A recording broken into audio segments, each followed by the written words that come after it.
рангбину ҳол пурс ин ҳолати ҳузнангезу ногувор толори варзишии шаҳри Норак аст. аз рӯи маълумот наврасону ҷавонони шаҳри Норак дар чунин шароит дар ду муассисаи давлатии мактаби варзишӣ машқу тамрин менамоянд.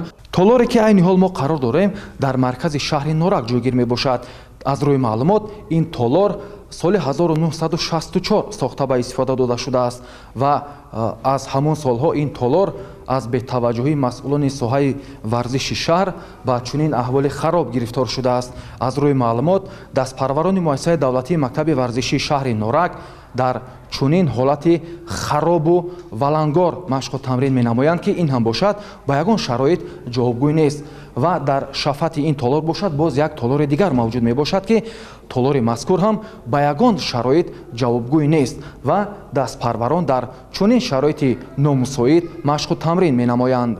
дар ин толори варзишӣ дастпарварон аз рӯи намудҳои гӯштин машқу тамрин менамоянд. дар ҳоле ки толори мазкур дар чунин ҳолат қарор дорад, пас метавон умед ба он баст ки аз ин ҷо дар оянда варзишгарони номовар пайдо шавад. саволест беҷавоб.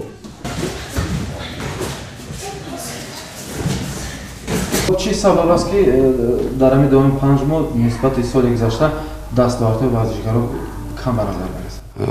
мусобиқаҳои ҷумҳуравӣ ҳозир кам дар ҷадвали нақша шиштагӣ аст. аз он сабаб мо ҳоли ҳамагӣ дар як мусобиқа иштирок кардем. давом дорад то охири сол мумкин ба соли дигар баровар кунем. خب شرایطی که این حال ما قرار داریم در طالب‌ها من با طلبات مشق تمرین و برگزاری مسابقه ها جواب است. اون شرایطی که میخوای ورزشگر تیار کنی با اون شرایط تیار نیست. شرایط نداریم مخصوص شرایط چون که از همه جهت‌های لازمات ورزشی تنقیس میکشیم. این حال در شهر نورک 15 تا تالار است. یعنی که ما در نظر دارم مؤسسه تحصیلات میانه عمومی را و تالارهای شخصی و تالارهای دولتی. میدان مرکزی برق سال 1964 با استفاده داده شده بودن. بعد همین دیگر راستگاه تعمیر دیگه نیست. حاضر انا خیلی خطان دیده است نوای در حالت صدمه میباشد. اونا چند سال شد که همین ورزشگرا اونا تنقیسی دارن در چنین شرایطی بعد تمرین از سال 64 خود همین بنا ساخته شده است.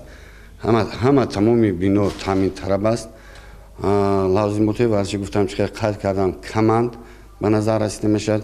از همین لحاظ یگان خیلی دستگیری نیست نسبت ورزش. باید گفت که سالهای گذشته در قلمرو کشورمان در دایره جشن 30مین سالگرد استقلالات دولتی جمهوری تاجیکستان هزارها عدد انشاءات تعییناتشان گوناگون ساخته با استفاده داده شدند. حالا باشد چنین تشبث و آبادکاری ها در دایره 35 سالگی استقلالات وطن روی دست گرفته شده است. ولی در این سمت در شهر نورک ولایت ختلان قریب یگان انشاءات ورزشی برای برگزاری مسابقه ها و مشق و تمرین نسل آینده تحریزی نگردیده است. چند وقت شده که همین باغ ما به ترتیب در آمده شده. تالار چی؟ تالار در همون حالتی بودگی شده. آبادی صدموی. راستگان اونجا اگر خوب بشید که در همین شهر نورک یک قصر ورزشی میساختند که این جوابی 9-10 تا نمود ورزش میداد. تنیس، والیبال و فوتبال و شامات و شاشکی و دیگه شام. بهترین همین مردم نورک یک ارزو دارن که همین قصر ورزشی آماده میشدن. نمایندگان ریاست کار با جوانان و ورزش ولایت ختلان و کمیته کار با جوانان من دیدن کردگیم باری از همین تالارها. البته اما دیدن کردگی هستم. از مالیه شهرمون یکم دستگیری نیست. کودکان ما راهگیرا نمی‌بینیم که بتیم برمان. خواهش میکنیم که راهگیراشون بتین. راهگیراشون نیست. خلا راهگیرا جای خوبه چه ما خودمون تشکیل میکنیم لیکن انا بینید که نه خما ایسای خودمان در مسابقه بین‌المللی اشتراک کردن جای دوم مدال نقره گرفتن. سال گذشته و 5 ماه اول سال جاری نتیجه های به دست آورده ورزشگران شهر نورک خوب نیست. در قطار آبادکاری ها در دیگر شهر و ناحیه ها نه تنها تالار میدانچه‌های ورزشی سالمگردانی بلکه مجموعه های ورزشی قامت افراخته ایستادند که بر رشد و پیشرفت ساحه ورزش مساعدت می‌نماید. امروز مسئولین ساحه را لازم می‌آید که کمبودی‌های جای داشته را برطرف نموده از پیشتر دیده مسئولیت بلند ظاهر نماید.